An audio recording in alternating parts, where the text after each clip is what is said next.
ప్రభా, నీ దగ్గరకు నాయన మేము రాగలిగిన రీతిలో వస్తున్నాము, చేయగలిగిన రీతిలో నాయన నిన్ను నాయన సేవిస్తున్నాము, ఆరాధిస్తున్నాము నాయన.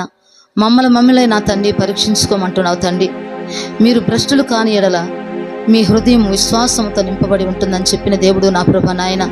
తండ్రి, మమ్మల్ని మేము నాయన పరీక్షించుకున్న ఆయన, మమ్మల్ని మేము నాయన పరిశోధించుకున్న తండ్రి, నీ మాటలకు నాయన చెవియొగ్గి నీ చిత్తంలో నడుచుకునేటటువంటి ధన్యతను దయచేయమని నేను వేడుకుంటున్నాను ప్రభా, నిన్ను ప్రార్థిస్తున్నానయ్యా తండ్రి.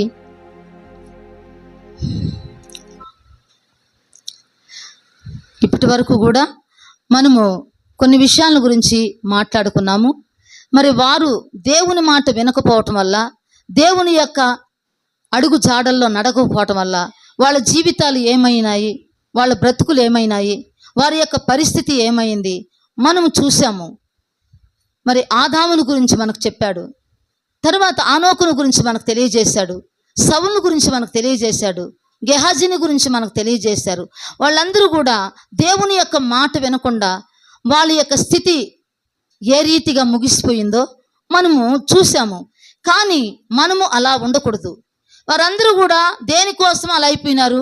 శరీరానికి కావలసిన వాటిని సంపాదించుకునేదానికి, శరీరాన్ని పోషించుకునేదానికి, శరీరాన్ని కాపాడుకునేదానికి, శరీరం కోసము, వాళ్ళ ఆడంబరాల కోసము, వాళ్ళ ఆనందం కోసము ఇవన్నీ కూడా చేసి వాళ్ళు ఏమయ్యారంట? దేవుని యొక్క చిత్తాన్ని ఎరగకుండా దేవునికి బహుదూరస్తులైపోయినారు. దేవుని యొక్క కృపను పోగొట్టుకున్నారు, దేవుని యొక్క ధన్యతను పోగొట్టుకున్నారు, దేవుని యొక్క దర్శనాన్ని పోగొట్టుకున్నారు, దేవుని యొక్క సన్నిధిని పోగొట్టుకున్నారు, దేవుడిచ్చినటువంటి ఆధిక్యతను పోగొట్టుకున్నారు. కానీ మనము అలా ఉండకూడదు అని దేవుడు మనకు తెలియజేస్తున్నాడు. మనము అలా ఉండకూడదు, ఎందుకంటే మన కోసం ప్రాణం పెట్టాడు, మన కోసం శాపమైనాడు. మన శాపాన్నంతటినీ కూడా యేసయ్య ఆ సిలువలో మన కోసం భరించాడు. మన పాప భారాన్నంతటినీ కూడా ఆయన భుజాల మీద వేసుకున్నాడు. మనం చేసిన తప్పులను, మనం చేసిన పాపములను, మనం చేసిన దోషములను, మనం నడిచినటువంటి అతిక్రమ నడకలను ఆయన మీద వేసుకున్నాడు. మన పాప భారాన్నంతటినీ కూడా ఆయన మోసి ఆ కలువరిలో ఆయన మరణించి మనకు జీవాన్ని సంపాదించి పెట్టాడు, మనకు జీవాన్ని సంపాదించి పెట్టాడు. మరి ఆ జీవం కొరకు మనము ప్రయాసపడాల. ఆ జీవాన్ని సంపాదించుకునేదానికి మనం ఎప్పుడూ కూడా ఆయుత్తముగా ఉండాల. మరి ఈ లోకములో మనము ఎవరి మాటలు విన్నా కూడా, ఈ లోకములో మనము ఏది చేసినా కూడా అది మనకు జీవాన్ని ఇవ్వదు, మనల్ని నిత్య రాజ్యానికి మనల్ని తీసుకొని పోదు. మనము ఏదైతే దేవుని యొక్క మాటలో నడుచుకొని ఆయన మాట ప్రకారంగా మనం ఎప్పుడైతే చేస్తామో అది మనల్ని ఎక్కడికి చేరుస్తుందంట? నిత్య జీవానికి మనల్ని వారసులుగా చేస్తుందంట. మరి ఆ జీవం ఎక్కడున్నది? ఆ మాటలు ఎక్కడున్నాయి? ఆ జీవంలోనికి నడిపించే మాటలు ఎక్కడున్నాయి? అది మనము వెతకాల, దానికోసం మనం ప్రయాసపడాల, దానికోసం మనము అహర్నిశలు కూడా కష్టపడాల. మనం సంపాదించుకునేటటువంటి ఆ జీవము యేసయ్య దగ్గర ఉంది కాబట్టి మనము యేసయ్య మాటలు వినేవారముగా ఉండాల. ఈ లోకపు మాటలకైతే మనము చాలా చెవియొగ్గి వాటన్నిటిని కూడా విని మనము వాటి ప్రకారంగా నడుచుకుంటాము. కానీ దేవుడికి అది ఇష్టం లేనటువంటి కార్యం, దేవునికి అది నచ్చనటువంటి కార్యం. దేవుని మాటలు మనం వినాలా. అందుకే ఆనాడు కానా విందులో మరియమ్మ అన్నది కదా ఒక మాట, ఆయన మీతో చెప్పింది చేయండి అన్నది. దేవుడు మనతో ఏదైతే చెప్తున్నాడో దాన్ని మనము చేయాలా. దేవుడు ఏదైతే మనతో మాట్లాడుతున్నాడో ఆ మాటలు మనము గైకొనాలా. కాబట్టి లోకపు మాటలు మనకొద్దు, లోకములో ఉన్నవి మనకొద్దు, లోకపు సాంగత్యం మనకొద్దు. లోకములో ఉన్నది ఏదైనా కూడా అదంతా కూడా ఒకనాటికి లయమైపోతుంది. మన ఆత్మ, ఈ శరీరానికి కావలసిన వాటన్నిటిని కూడా మనము ప్రయాసపడి ఈ శరీరాన్ని ఆనందపరిచేదానికి అనేక విధాలుగా మనము ప్రయత్నాలు చేస్తూ ప్రయాసపడుతూ ఉంటాము. కానీ మన ఆత్మను మనం ఏ రీతిగా పోషించుకుంటున్నాము, దాన్ని ఏ రీతిగా మనము కాపాడుకుంటున్నాము, మరి అది మనము గ్రహించలేకపోతున్నాము. చనిపోయేంత వరకే ఈ శరీరము, చనిపోయిన తర్వాత ఆత్మ ఎక్కడికి వెళుతుంది? దేవుడు దయచేశాడు కాబట్టి దేవుని దగ్గరికే వెళ్ళాల. మనం ఇక్కడ తప్పుడు పనులంతా చేస్తా ఉంటే మన ఆత్మ నశించిపోతుందా, నరకానికి వెళ్తుందా, దేవుని దగ్గరికి వెళ్తుందా? ఎక్కడికి వెళ్తుంది? అందుకే యేసయ్య ఒక మాట అంటున్నాడు. ఏమంటున్నాడంటే, శరీరాన్ని చంపేవానికి మీరు భయపడొద్దు, శరీరాన్ని ఆత్మను నరకంలోనికి పంపించేవానికి మిక్కిలిగా భయపడండి. మరి ఎవరికున్నది ఆ అధికారము?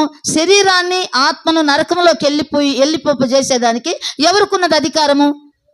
ప్రభువుకున్నది. కాబట్టి ప్రభువు చెప్పినటువంటి మాటలు మనము వినాలా, ప్రభువు చెప్పినట్టు మనము నడుచుకోవాలా. అలా కాకుండా మన ఇష్టానుసారంగా మనం నడుచుకున్నప్పుడు అది దేవునికి ఇష్టమైంది కాదు, దేవుడు నచ్చే విధంగా అది ఎప్పటికీ కూడా ఉండదు. అందుకే యాకోబు భక్తుడు అంటున్నాడు 4వ అధ్యాయము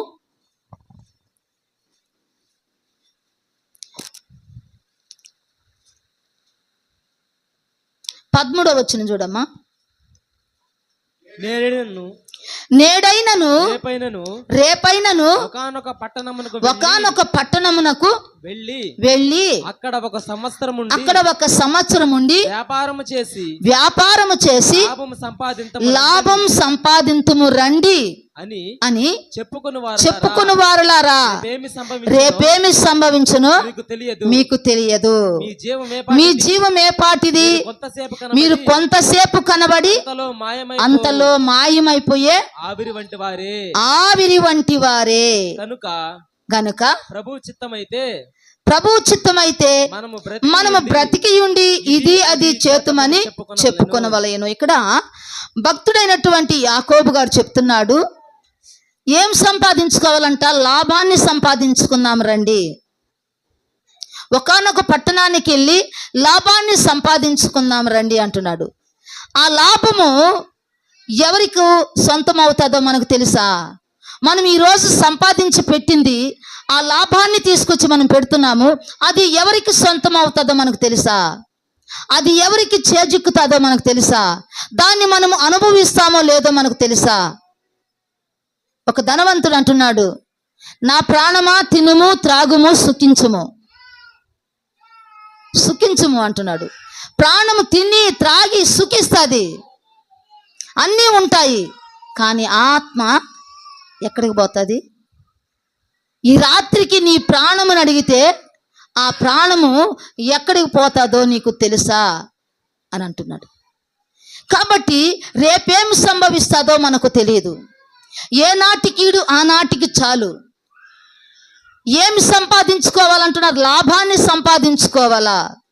ఆ లాభము ఎవరు పాలవుతుందో మనకు తెలియదు, ఎవరు దాన్ని చేజిక్కించుకుంటారో మనకు తెలియదు, మనము దాన్ని అనుభవిస్తామన్న గ్యారెంటీ మనకు లేదు. కాబట్టి ఎందుకు మనకు ప్రయాసము? ఆ లాభాలు ఎవరి కోసము? ఆ ధనధాన్యాలు ఎవరి కోసము? మరి ఏం సంపాదించుకుంటున్నాం మనము? దేవుని మాటల్లో మనకున్నది నీతి. ఆ నీతిని మనం సంపాదించుకుంటున్నామా? లోకం వైపు చూసి లోకములో ఉన్న వాటిని మనము సంపాదించుకుంటున్నామా? ఒక్కసారి మనము గుర్తెరగాల. అదే నోవాహు కాలములో జలప్రళయం ముగిసిన తర్వాత నోవాహు సంతానం అంటున్నారు 11వ అధ్యాయం, ఆదికాండం 11వ అధ్యాయంలో 4వ వచనంలో అంటున్నాడు, పేరు సంపాదించుకుందాం రండి. ఏమంటున్నాడు? పేరు సంపాదించుకుందాం రండి. మరియు వారు మనము భూమి యందంతటా చెదరిపోకుండా ఒక పట్టణమును కట్టుకొని ఆకాశమునంటూ ఒక పట్టణమును కట్టుకొని శిఖరము గల ఒక గోపురమును కట్టుకొని పేరు సంపాదించుకుందాం రండి అన్నాడు. పేరు సంపాదించుకుందాం రండి అన్నారు. మరి ఈ పేరు మనకి ఎందుకు పనికొస్తుంది? ఈ పేరు మనల్ని దేవుని రాజ్యానికి చేరుస్తుందా? ఈ పేరు ప్రఖ్యాతులు దైవ సన్నిధిని మనకి ఇస్తుందా? దైవ రాజ్యములో మనం ఉంటామా? పేరు సంపాదించుకుంటాము, లోకములో పేరు సంపాదించుకుంటాము. అనేకమైనటువంటి మరి పెద్ద పెద్ద ఇండ్లు కట్టుకొని ఆ ఇండ్లకి తమ పేర్లు పెట్టుకుంటారు. ఆ పేర్లు ఏమన్నా ఎత్తుకొని పోతారా? ఆ పేరు ప్రతిష్టలు ఏమన్నా పరలోకానికి తీసుకొని పోతాయా? మనల్ని తీసుకొని పోవు. మరి వీళ్ళు అంటున్నారు పేరు సంపాదించుకుందాం రండి. లోకములో నువ్వు ఎంత సంపాదించుకున్నా, ఎంత పేరు ప్రతిష్టలు సంపాదించుకున్నా, పేరు ప్రఖ్యాతులు సంపాదించుకున్నా అవి ఇక్కడ వరకే ఉంటాయి కానీ పరలోక రాజ్యానికి మనల్ని తీసుకొని పోవు. పరలోక రాజ్యానికి తీసుకొని పోయేది దేవుని యొక్క మాటలే. అవి జీవం కలిగిన మాటలు, అవి జీవితాన్ని ఇచ్చే మాటలు, అవి పరలోక రాజ్యాన్ని మనకి ఇచ్చేటటువంటి మాటలు, అవి బ్రతికించే మాటలు, బాగు చేసే మాటలు, స్వస్థపరిచే మాటలు, సమాధానం ఇచ్చే మాటలు. ఆ మాటలు మనం వింటే మనం బాగుపడతాము, పరలోక రాజ్యానికి మనము చేరుతాము. కానీ ఈ లోకములో మనము వీటిని సంపాదించుకోవాలని మనము ఆశపడితే మనకు తర్వాత ఏం మిగులుతుందంట? తర్వాత ఏం మిగులుతుంది? నిరాశ మిగులుతుంది. నిరాశ నిస్పృహలలో మనము పడిపోతూ ఉంటాము. కాబట్టి పేరు సంపాదించుకుందాము, పేరు ప్రఖ్యాతులు సంపాదించుకుందాము. కానీ దేవుడు అంటున్నాడు, ఆయన నీకు మంచి పేరునిస్తామంటున్నాడు, మంచి ఖ్యాతినిస్తామంటున్నాడు. నువ్వు దేవుళ్ళ నమ్మకంగా ఉంటే, దేవుని కొరకు నువ్వు ప్రయాసపడితే, దేవుళ్ళ నువ్వు పరిశుద్ధంగా ఉంటే, దేవుని యొక్క రాజ్యం కొరకు నువ్వు ప్రయాసపడితే, దేవుని యొక్క రాజ్యాన్ని నువ్వు స్థాపించాలని నువ్వు కంకణం కట్టుకుంటే దేవుడు నీకు పేరునిస్తాడు, పరలోక రాజ్యాన్ని ఇస్తాడు, మంచి ఖ్యాతినిస్తాడు. మరి నువ్వు దేన్ని సంపాదించుకుంటున్నావు ఈరోజు? దేవుళ్ళో ఒక దీక్ష పూనాలా? దేవుళ్ళో ఒక ప్రతిష్ఠిత కలిగి ఉండాలా? మనమందరం కూడా దేవుని యొక్క బిడ్డలుగా ప్రతిష్ఠించబడ్డాము. ఆయన రక్తముతో, ఆయన రక్తములో కడగబడి, ఆయన బిడ్డలుగా ప్రతిష్ఠించబడి ఈ స్థానంలో దేవుడు మనల్ని కూర్చొనిబెట్టాడు. మరి ఇక్కడి నుంచి ఈ స్థలాన్ని వదిలి మనం వెళ్ళినప్పుడు ఎక్కడుంటాము? ఈ స్థలాన్ని మనం వదిలి వెళ్ళినప్పుడు ఎక్కడ ఉండాలా? మన కోసం ఇల్లుందా? ప్రభు అయినటువంటి యేసయ్య చెప్పాడు, నేను ఇక్కడి నుంచి వెళ్ళకపోతే మీకు ప్రయోజనం లేదు, నేను వెళ్ళాలా, వెళ్ళి మీ కొరకు నేను స్థలాన్ని సిద్ధపరచాలా. మీరు కలవరపడొద్దు, దిగులు పడొద్దు, ఎరవవద్దు. మీరు విశ్వాసం ఉంచండి, నా యందు విశ్వాసం ఉంచండి, మీ కొరకు నేను స్థలమును సిద్ధపరుస్తున్నాను అంటున్నాడు. ఆ స్థలానికి మనం చేరేంత వరకు కూడా మన జీవితాలను మనము పరిశుద్ధముగా కాపాడుకోవాలా. ఈ లోక మాలిన్యం అంటుకోకుండా, ఈ లోకములో ఉన్న వాటి వైపు చూడకుండా మన కంటితో నిబంధన చేసుకోవాలా. ఈ లోకాన్ని మనము ఆశించకుండా మన కంటితో మనం నిబంధన చేసుకోవాలా. యోబు గారు చేస్తున్నారు కదా, కన్యకను చూడను అని తన కంటితో నిబంధన చేసుకున్నాడు. ఈ లోకాన్ని చూడను, ఈ లోకములో ఉన్న వాటిని నేను ఆశించును అనే ఒక విశ్వాసం, అనే ఒక దీక్ష నువ్వు కలిగి ఉంటేనే ఈ లోకము నిన్ను మరులు కొల్పదు. ఈ లోకములో ఉన్నది మనల్ని మరులు కొల్పబడుతుంది, మరులు మనల్ని కొలుపుతుంది. వాటి మీద ఆకర్షితులు అవుతాము, వాటిని చూస్తే చెయ్యాలనిపిస్తుంది. కానీ దేవుని యొక్క కృప మనలో ఉంటే, దేవుని యొక్క ఆత్మ మనలో ఉంటే, దేవుని యొక్క శక్తి కలిగినటువంటి మాట మనలో ఉంటే వాటి వైపుకు మనల్ని నడిపించదు, వాటికి మనల్ని దూరంగా ఉంచుతుంది, వాటిని మనము అసహించుకునేటట్టుగా చేస్తుంది. వాటిని మనము రోసుగా, అంటే వాటిని చూసి మనకు చాలా అసహ్యం కలిగేటట్టుగా రోసి పుడుతుందంట మనకు. అలా ఎప్పుడు కుడుతుందనంటే మనలో దేవుని యొక్క శక్తి కలిగిన ఆత్మ మనలో ఉంటేనే, దేవుని యొక్క శక్తి కలిగిన మాట మనలో ఉంటేనే, దేవుని యొక్క కృప మనలో ఉంటేనే అట్లాంటి ఆలోచన మనలో కలుగుతుంది.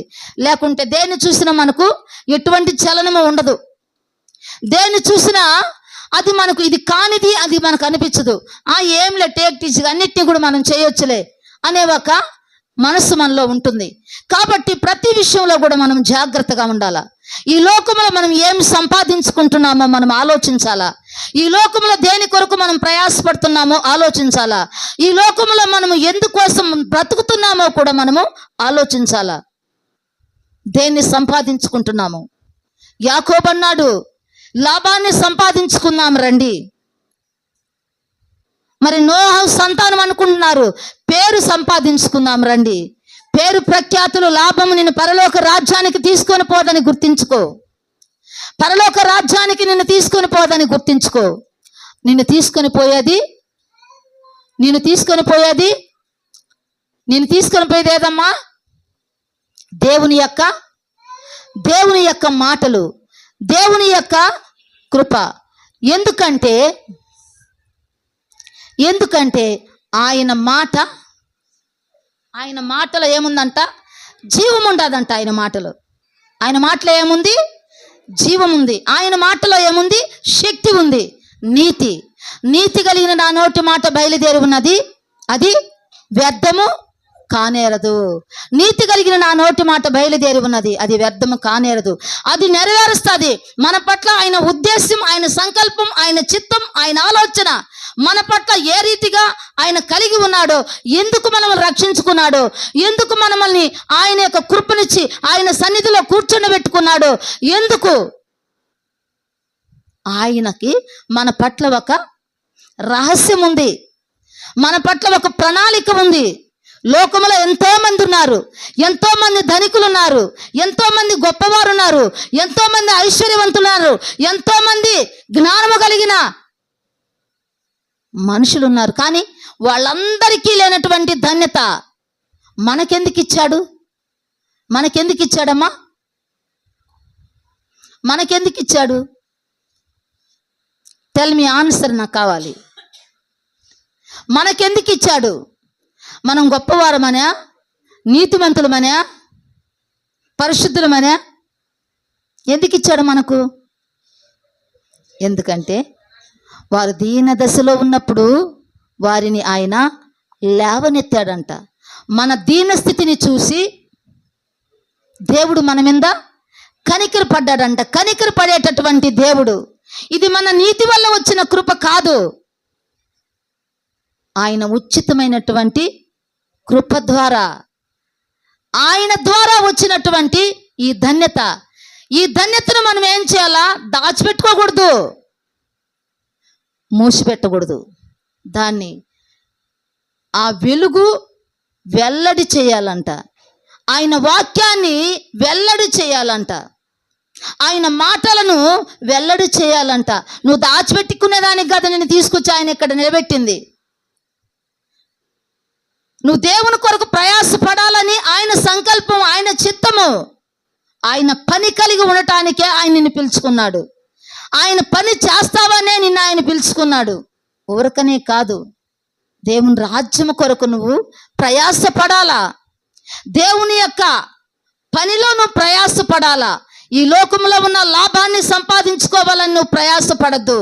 ఈ లోకంలో ఉన్న పేరు ప్రఖ్యాతులు కావాలని నువ్వు ఆశపడద్దు. వాటి కొరకు నువ్వు ప్రయాసపడద్దు. అందుకే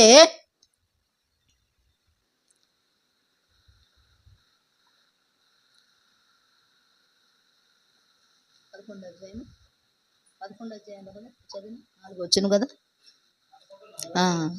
చదివిన తర్వాత సామెతలు 1వ అధ్యాయము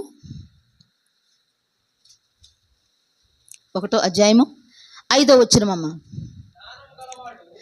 జ్ఞానము గలవాడు విని పాండిత్యము వృద్ధి చేసుకొనును, వివేకము గలవాడు ఆలకించి నీతి సూత్రములను సంపాదించుకొనును.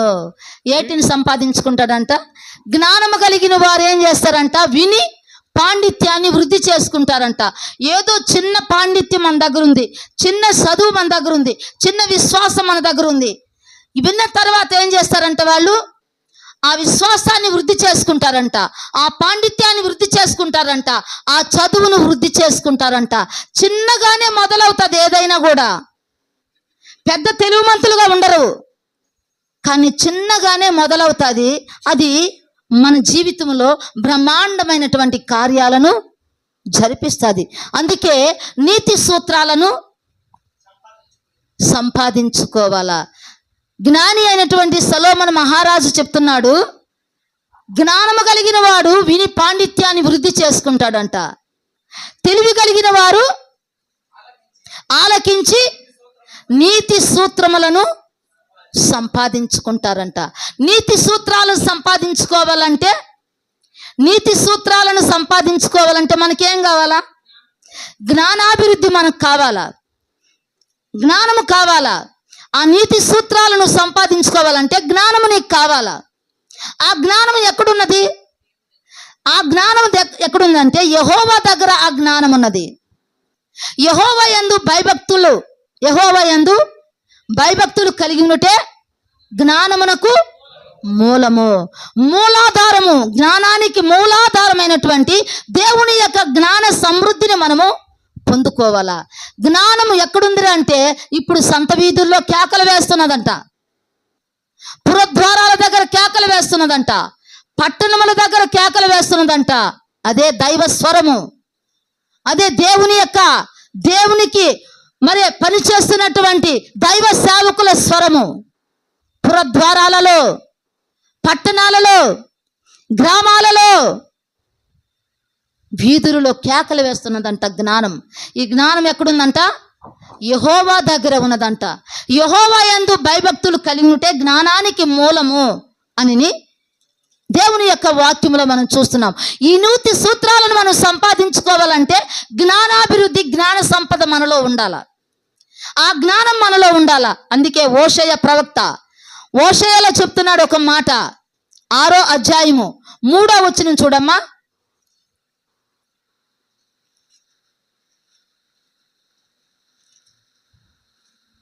యెహోవాను గూర్చిన జ్ఞానము సంపాదించుకుందాము రండి. యెహోవాను గూర్చిన జ్ఞానము సంపాదించుకున్నటకు ఆయనను అనుసరించుదుము రండి. ఉదయం తప్పక వచ్చు రీతిన ఆయన ఉదయించును, వర్షం వలె ఆయన మన యొద్దకు వచ్చును. భూమిని తొలకరి వర్షం కడవరి వర్షం వలె ఆయన మన యొద్దకు వచ్చును. వర్షం ఎలా వస్తాదో అలా దేవుడు మన దగ్గరకు వస్తాడంట. ఉదయం ఎలా వస్తాదో అలా దేవుడు మన దగ్గరకు వస్తాడంట. ఎవరి దగ్గర ఉందంటే ఈ జ్ఞానం ఎవరి దగ్గర ఉందమ్మా? యెహోవానే గూర్చిన దేని గురించి చెప్పాలా? యెహోవాను గూర్చిన జ్ఞానము సంపాదించుకుందాం రండి. నీతి సూత్రాలు ఎక్కడున్నాయంట? నీతి ఎక్కడున్నదంట? దేవుని దగ్గర ఉంది. ఆ నీతి సూత్రాలు నేర్పించేది దేవుడు. పిల్లలారా నా యొద్దకు రండి, యెహోవా యందు భయభక్తులు కలిగి ఉన్నట్టెట్టిదో మీకు నేను నేర్పిస్తానన్నాడు. ఎవరి దగ్గర ఉంది ఈ నీతి సూత్రాలు? ఎవరి దగ్గర ఉన్నాయా? ఎక్కడన్నా లోకంలో ఉన్నాయా?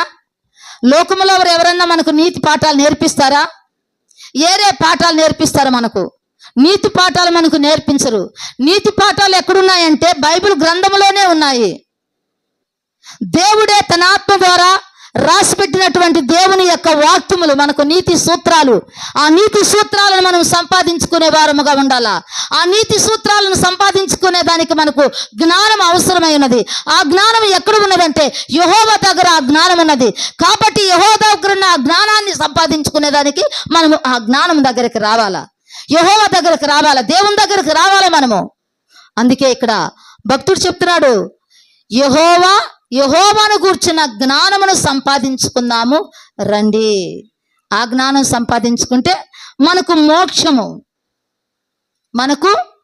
మోక్షము, పరలోక రాజ్య ప్రాప్తి.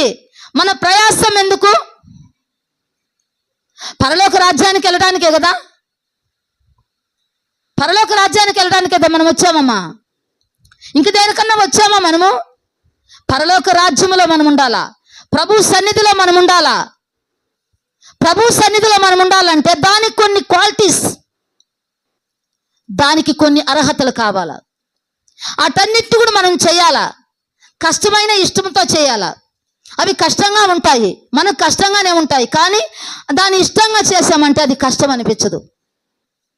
ఆయన ఏమంటున్నాడు? నా కాడి సులువుగా ఉంటుంది, నా భారము తేలిగ్గా ఉంటుంది. తినగ వేప తీయంగా ఉంటుంది. ఈ సాధనం మనం ఎప్పుడైతే చేస్తామో అప్పుడు పనులు సమకూడి జరుగుతాయంట. సాధనమున పనులు మనకు సమకూరుస్తాడు దేవుడు. నువ్వు సాధన చేయాలా. నీకు ఫస్ట్ పుడతానే నీకు రాదు సాధన. అమ్మ మనకు నేర్పిస్తుంది. అన్నం ఎలా తినాలో నేర్పిస్తుంది, ఎలా నడవాలో నేర్పిస్తుంది, అడుగులు ఎలా వేయాలో నేర్పిస్తుంది. నేర్చుకున్నాం, అన్నీ నేర్చుకున్నాం కదా. అన్నం తినేది నేర్చుకున్నాం, నడిచేది నేర్చుకున్నాము, అన్నీ నేర్చుకున్నాము. ఇప్పుడు కూడా ఈ బైబిల్లో ఉన్నటువంటివి మనం నేర్చుకోవాలా. నాకు రాదు అంటే కుదరదు, నేర్చుకో. మరియమ్మ ఆయన పాదాల దగ్గర కూర్చొని వాటిని నేర్చుకున్నదంట. అందుకే ఆమెను గురించి గొప్ప సాక్ష్యం పలికాడు యేసయ్య. ఏమన్నాడు? ఆమె ఉత్తమైన దాన్ని ఎన్నుకున్నది కాబట్టి ఆమె దగ్గర నుంచి దాన్ని ఎవరు కూడా తీసివేయలేరు. కాబట్టి ఈ వాక్యాన్ని మనము ధ్యానం చేయాల. మనకు సమయం దొరికినప్పుడంతా కూడా ఈ వాక్యాన్ని మనము పరిశీలించాలా, పరిశోధించాలా, ఆ వాక్యములో ఉన్న సత్యాన్ని మనం గ్రహించాలా. అందుకే ప్రభువైనటువంటి యేసయ్య అంటున్నాడు, నీ వాక్యమందు వాళ్ళని ప్రతిష్ఠించు, నీ సత్యమందు వారిని ప్రతిష్ఠించు. ఎక్కడ ప్రతిష్ఠించబడ్డాం మనం ఇప్పుడు? దేవుని యొక్క వాక్యములో మనం ప్రతిష్ఠించబడ్డాం కదా, దేవుని యొక్క సత్యములో మనం ప్రతిష్ఠించబడ్డాం కదా. ప్రతిష్ఠితమైన జనము కదా మనము, ఆశీర్వదించబడినటువంటి జనము కదా మనము, యేసయ్య రక్తములో కడగబడ్డ జనము కదా మనము. మరి యేసయ్య దీవెనలు మనకు ఉండాలి కదా, యేసయ్య మనసు మనకు ఉండాలి కదా. యేసయ్య కలిగిన ఈ మనసు మీరును కలిగి ఉండాలని చెప్తున్నాడు కదా. యేసయ్య లోకాన్ని చూశాడా? లోకములో ఉన్న వాటిని కోరుకున్నాడా?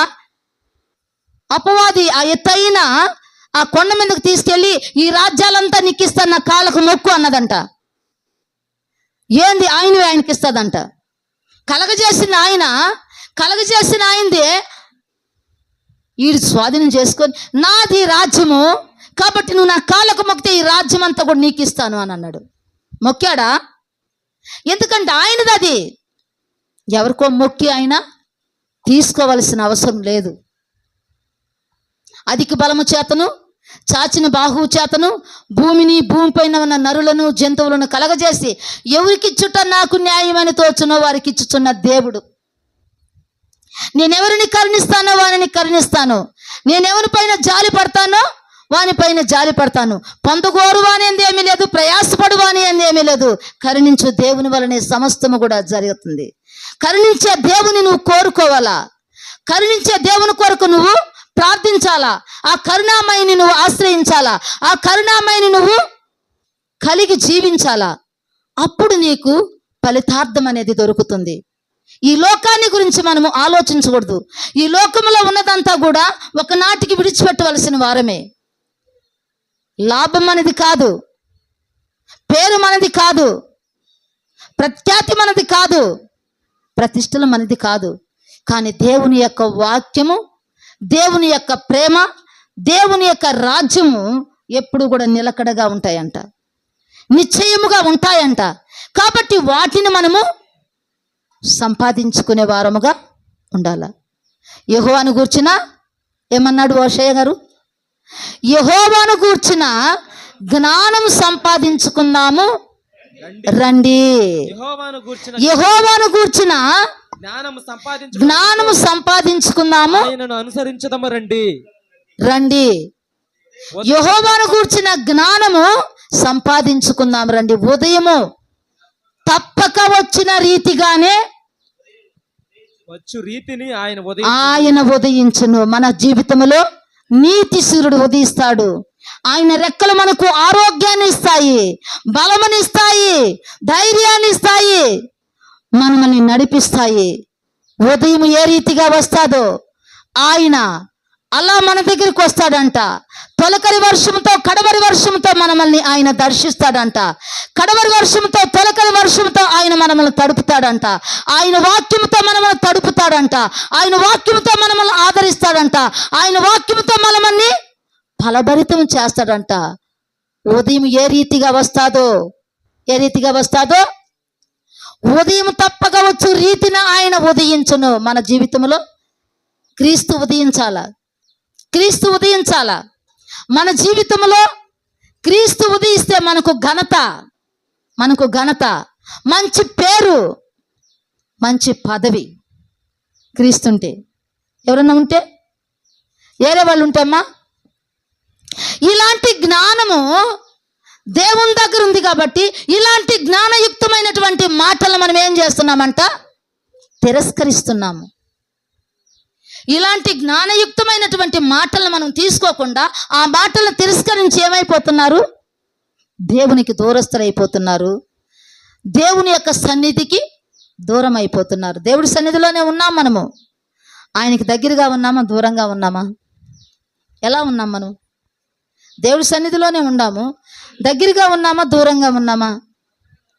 దగ్గరగా ఉన్నామా అనుకుంటున్నారు? అట్లా అనుకుంటున్నారా? అవునా? సరే, మంచిదిలే, దగ్గరగా ఉంటే మంచిదే. ఇలాంటి జ్ఞానయుక్తమైనటువంటి మాటలను మనం వినక ఎంతకాలం మనము అబద్ధమైన దాన్ని నమ్ముతాము? ఎంతకాలం మనము అబద్ధాన్ని ప్రేమిస్తాము? అందుకే కీర్తనకారుడు 4వ అధ్యాయం 2వ వచనంలో అంటున్నాడు,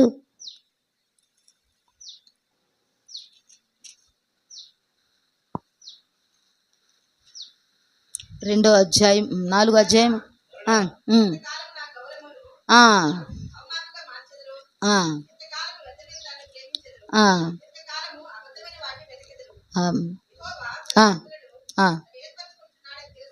చాలమ్మా. ఇక్కడ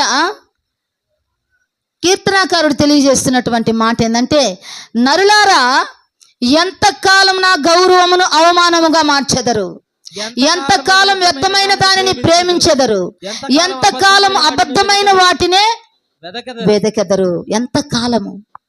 ఆయన సహనాన్ని మనము పరీక్షిస్తున్నామా? దేవుడు దినమెల్లా చేతులు చాచి మన వైపు ఆయన పిలుస్తున్నాడు. ఎంతకాలము ఆయన ప్రేమను మనం చులకన చేస్తాము? ఎంతకాలము ఆయన యొక్క సహనాన్ని మనం చులకన చేస్తాము? నరులారా, ఆయన తెలియజేస్తున్నమాట, నరులారా ఎంతకాలం నా ఆ యొక్క గౌరవాన్ని అవమానంగా మారుస్తారయ్యా? ఎంతకాలము వ్యర్థమైన దాన్ని మీరు ఆశ్రయిస్తారు? మీకు మేలు కలిగించేది కాదది, మీకు మేలు కలిగించేదానికి మిమ్మల్ని వెంటాడటం లేదది, మిమ్మల్ని నాశనములోనికి నడుపుటికే అది వెంటాడుతున్నది. కాబట్టి మన మేలు కోరి వారు వెంటారేవారు కాదు, మన నాశనాన్ని కోరి అంటారేవాడు. ఎంతకాలము నా యొక్క గౌరవాన్ని మీరు అవమానంగా మార్చుకుంటారు?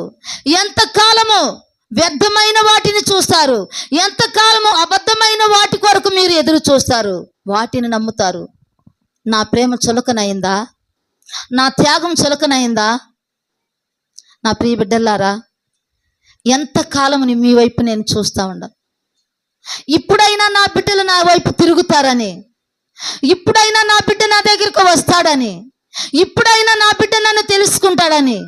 అయ్యో, నా బిడ్డ నశించిపోతున్నాడే, నా బిడ్డ ఎలాంటి పతనమైన స్థితిలోనికి వెళ్ళిపోతున్నాడే, అయ్యో నా బిడ్డ అబద్ధమైన దానికి నాయన కూరుకొని పోతున్నాడే, ఇదిగో తాగుడుకు బానిస అయిపోతున్నాడే, చెడు వ్యసనాలకు బానిస అయిపోతున్నాడే, చెడ్డ వాటిని ప్రేమిస్తున్నాడే, చెడ్డ వాటి కొరకు అంగలారుస్తున్నాడే, చెడ్డ వాటిని చెయ్యాలని ఆతృత పడుతున్నాడే.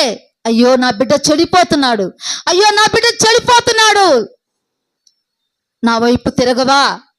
నా వైపు చూడవా? నన్ను తెలుసుకోవా? నీ కోసం నేను ప్రాణం పెట్టాను, నువ్వు బాగుండాలని నేను ప్రాణం పెట్టాను. నువ్వు నశించిపోవాలని కాదు, ఇలా అబద్ధంలో బ్రతకాలని కాదు, అబద్ధాన్ని ప్రేమిస్తావని కాదు. నీ కోసం నేను ప్రాణం పెట్టా, నీ కోసం నా ప్రాణాన్ని దారబోసా, నీ కోసం నా రక్తాన్ని దారబోసా. ఆ కలవరిలో, ఆ భూమికి ఆకాశానికి మధ్య నీ కోసం నేను వేలాడినా. నా ప్రేమ నీకు చులకనైందా? ఇంకా చెడు వ్యసనాలకు నువ్వు బానిసై ఉంటావా? చెడ్డవాటి నువ్వు చేయటానికి నువ్వు పరుగులు తీస్తావా? నా ప్రియమైన బిడ్డ, నా ప్రియమైన కుమారుడా, కుమార్తె, ఎంతకాలం వ్యర్థమైన వాటి వైపు చూస్తారు? ఎంతకాలం వ్యర్థమైన వాటిని ఆశ్రయిస్తారు? అవి మిమ్మల్ని రక్షించవు, అవి మిమ్మల్ని పరలోక రాజ్యానికి తీసుకొని పోవు. నరకమే వాటి అంతము, నరకమే వాటి అంతము. కాబట్టి వాటి వైపు తిరగొద్దు, అబద్ధాన్ని చూసి మోసపోవద్దు, భ్రమలలో బ్రతకవద్దు. భ్రమ నుండి బయటికి రా, వాస్తవాన్ని గ్రహించు, వాస్తవాన్ని తెలుసుకో. తిమోతి తిమోతికి రాసిన మొదటి పత్రిక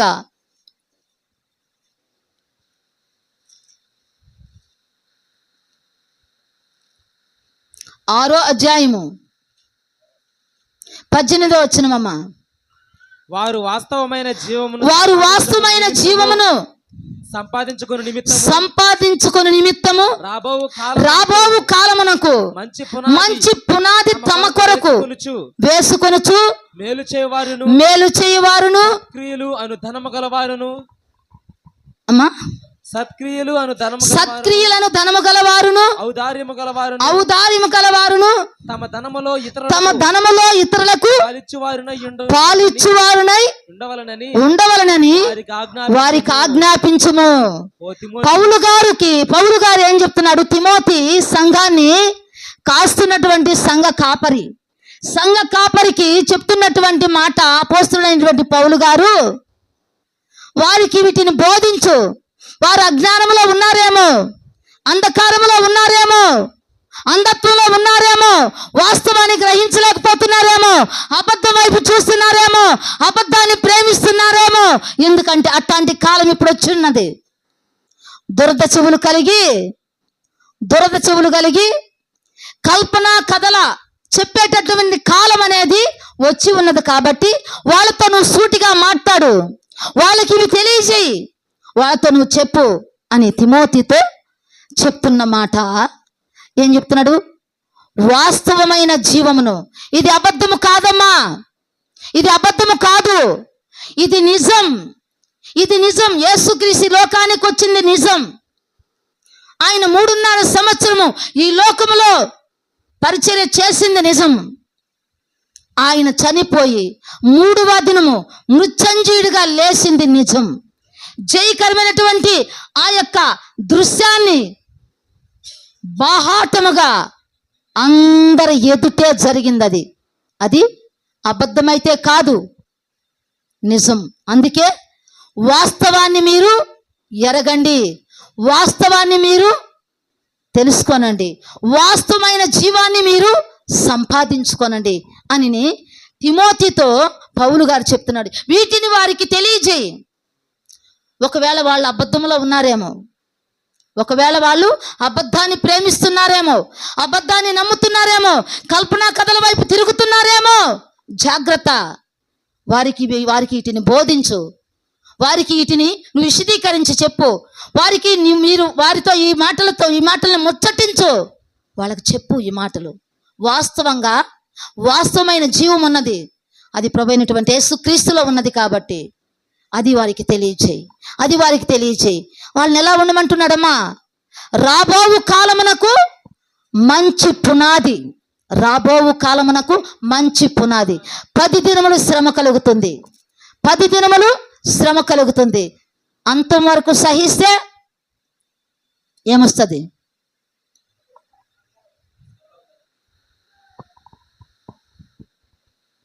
అంతవరకు సహిస్తే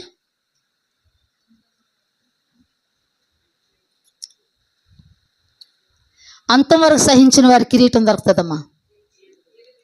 వాక్యం చదవండి, బైబిల్ చదవండి, ప్రతి దినము బైబిల్ చదవండి.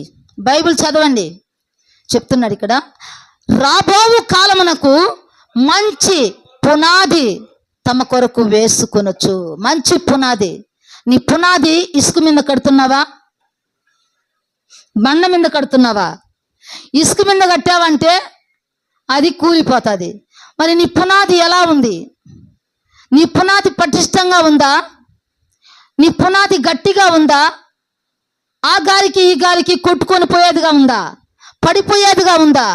చిన్నదానికి పెద్దదానికి తొట్టిల్లిపోయేటటువంటి విశ్వాసంలో ఉన్నావా? ఎలాంటి విశ్వాసం కలిగి ఉండవు? చిన్నదానికి పెద్దదానికి విసుక్కుంటున్నావా? గొణుక్కుంటున్నావా? సొణుక్కుంటున్నావా? ఎలాంటిదొచ్చినా ఎలాంటి సమస్య అయినా నీ పునాది బండ మీద ఉంటే అది కదలదు.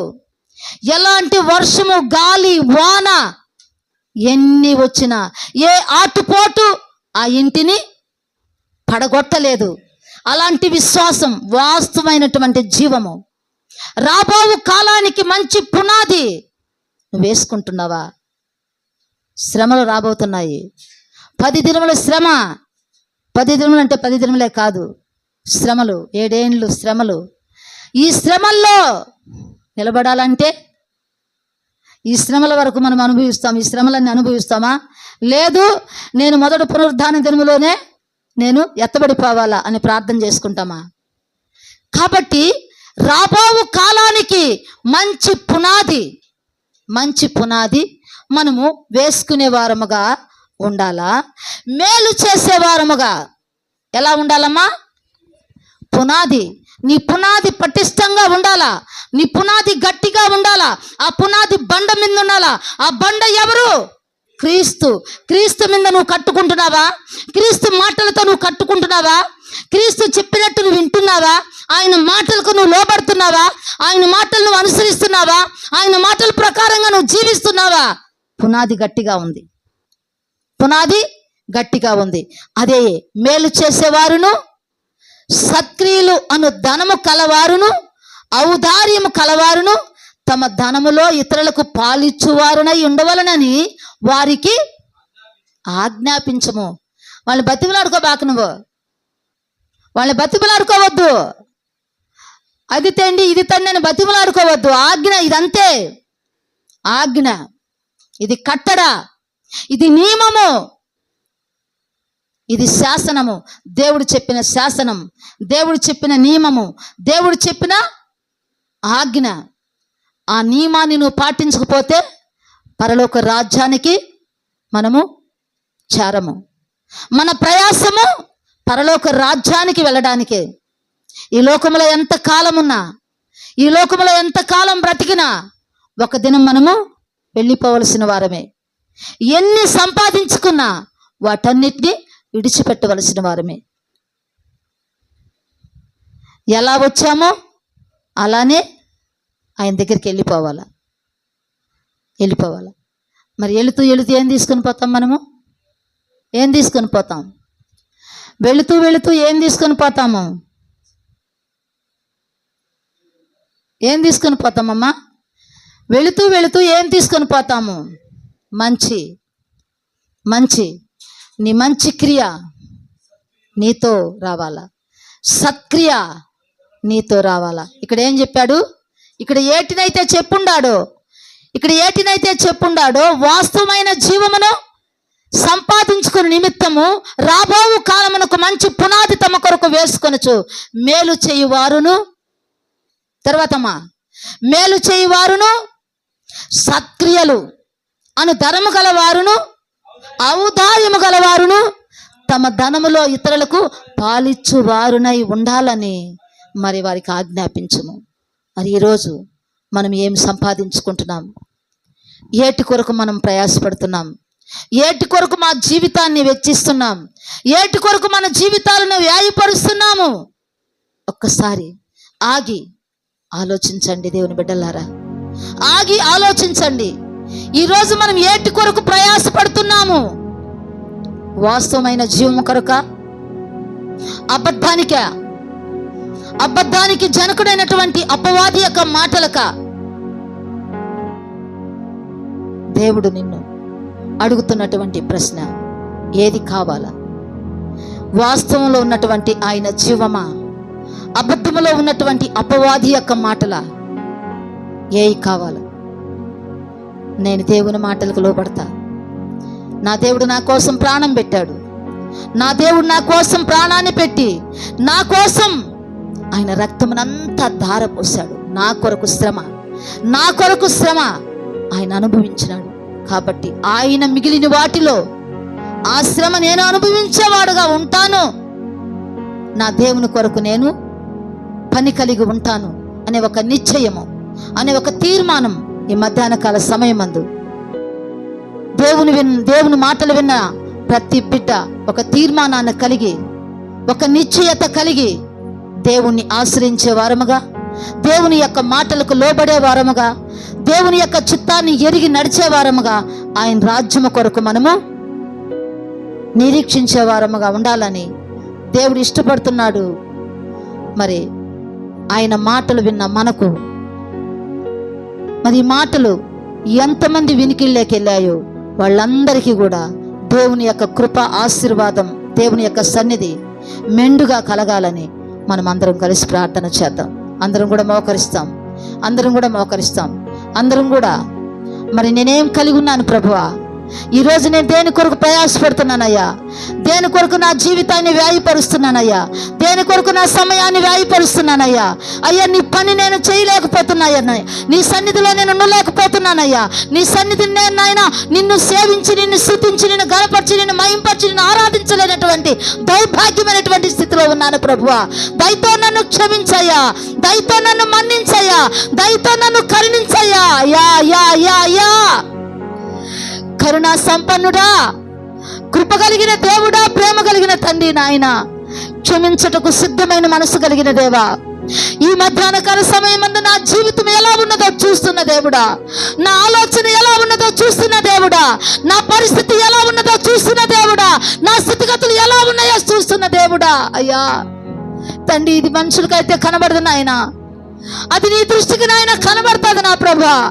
నా జీవితం నీ దృష్టికి కనబడుతున్నదయ్యా, నా బ్రతుకంతా నీ దృష్టికి కనబడుతున్నదయ్యా. నువ్వు చూస్తున్నావు నాయన, నేను ఎలా ఉన్నానో నాయన, నా స్థితి ఎలా ఉన్నదో నా ప్రభువా, నా పరిస్థితి ఎలా ఉన్నదో నాయన నువ్వు ఎరిగినటువంటి దేవుడు నా ప్రభువా. నీ కంటికి మరుగైనది ఏమీ లేదు నాయన, నీ చెవికి వినబడకుండా ఏది లేదు ప్రభువా. సమస్తము కూడా నాయన బహుతేటగా చూస్తున్న దేవుడు నా తండ్రి. మార్చగలిగిన వాడు నీవే నా తండ్రి, నా బ్రతుకును మార్చగలిగిన వాడు నీవే నాయన. నా వల్ల కావటం లేదయ్యా, నేను మారలేకపోతున్నానయ్యా, మార్చుకోలేకపోతున్నానయ్యా. ఐగుప్తు నుండి వచ్చానే గాని ఐగుప్తులో ఉన్నటువంటి అలవాటే నన్ను వెంటాడుతున్నాయి ప్రభువా. అయ్యా నన్ను క్షమించు నాయన, నన్ను మన్నించు నా ప్రభువా. నీ మాటలు విని నాయన నీతి సూత్రాలను సంపాదించుకునేటటువంటి బిడ్డగాను నా ఎత్తుపరచు నా ప్రభువా. ఈ లోకములో ఉన్నటువంటి వాటినన్నిటినీ కూడా నాయన అయ్యా ఇదిగో నా తండ్రి, నేను ఆశించకుండా నా ప్రభువా నిత్యమైనటువంటి నాయన, సత్యమైనటువంటి నాయన నీ మాటలు నా ప్రభా, నీ రాజ్యము కొరకు నేను ప్రయాసపడే బిడ్డగా నన్ను ఆయుత్తపరచు నాయన, నన్ను ఆయుత్తపరచు తండ్రి, నన్ను ఆయుత్తపరచయ్యా. నన్ను సంధించు నాయన, ఈ మధ్యాహ్న కాల సమయమందు నన్ను సంధించు నా ప్రభువా. నన్ను దాటిపోవద్దు నాయన, నన్ను దీవించు నా ప్రభువా. అన్నాడు దమస్కా మార్గంలో వెళ్తున్నటువంటి సౌలు సంధించి పౌలుగా మార్చిన దేవుడు నువ్వు కదా నా ప్రభువా. నా జీవితాన్ని మార్చయ్యా, నా బ్రతుకును మార్చయ్యా, నా స్థితిగతులను మార్చయ్యా, నా కుటుంబ స్థితిని మార్చయ్యా. నీకు సాక్షిగా అయ్యా నా జీవితాన్ని నిలబెట్టు ప్రభువా. నీకు సాక్షిగా నేను బ్రతకాలయ్యా, నీ సాక్ష్యాన్ని నేను చెప్పాలయ్యా, నా సాక్ష్యాన్ని నేను కాపాడుకోవాలయ్యా, నీ సాక్షిగా నేను ఉండాలయ్యా తండ్రి. అట్టి కృప ఈ మధ్యాహ్న కాల సమయమందు మాకు దయచేయండి అయ్యా, మా బిడ్డలకు దయచేయండి అయ్యా, మా కుటుంబాలకు దయచేయండి ప్రభువా. సహాయం చేయి నాయన, కనికరించే దేవుడు నువ్వు నా తండ్రి, కాపాడే దేవుడు నువ్వు నా ప్రభువా. అయ్యా అనుగ్రహించేటటువంటి దేవుడు నువ్వు నాయన, ఆదరించే దేవుడు నువ్వు నా తండ్రి. ఏ మనుషులు నాయన నమ్మదగిన వారు కాదయ్యా, ఏ మనుషుల మాటల వల్ల నాయన మాకు ఆదరణ రాదు నా ప్రభువా. పరలోక రాజ్యం రాదు నాయన, నీ చిత్తంలో నీ ఆలోచన ప్రకారంగా అయ్యా నువ్వు నాయన ద్వారం అయి ఉన్నావు తండ్రి. ఆ ద్వారము గుండా నాయన నీకు ఇష్టమైన వారిని నువ్వు రక్షించుకుని నా తండ్రి, ఆ ద్వారములో నాయన నువ్వు ప్రవేశపెట్టేటటువంటి దేవుడు నా ప్రభా. నన్ను నా కుటుంబాన్ని నాయన మీరు నాయన రక్షించి నా ప్రభా, నీ నామములు ఎత్తి పట్టండి అయ్యా. యెహోషువ చెప్పాడు, నేను నా ఇంటి వారును యెహోవానే సేవిస్తాము. నా ఇంటి వారు నేను యెహోవా కొరకు ప్రయాసపడతాం, దేవుని కొరకు ప్రయాసపడతాము, దేవుని పని కొరకు ప్రయాసపడతాము, ఆత్మల కొరకు ప్రయాసపడతాము అనే ఒక నిశ్చయత, అనే ఒక నాయన తీర్మానం నాయన నాలో మీరు కలగచేయండి ప్రభా. నన్ను ఆయుత్తపరచండి అయ్యా. జడ పదార్థంగా ఉన్నాను ప్రభువా. అయ్యా ముసిగట్టిపోయి ఉన్నాను ప్రభువా. అయ్యా నీ వాక్యముతో నన్ను సరిచేయి ప్రభువా. నీ వాక్యముతో నన్ను సవరించు నాయన. నాలో ఆశ కలగజేయి ప్రభువా, నాలో ఆశను పుట్టించు నాయన. అనేకుల కొరకు ప్రార్థించేటటువంటి, అనేకుల కొరకు నాయన అంగలార్చేటటువంటి మనసు, ప్రార్థించే ఆత్మ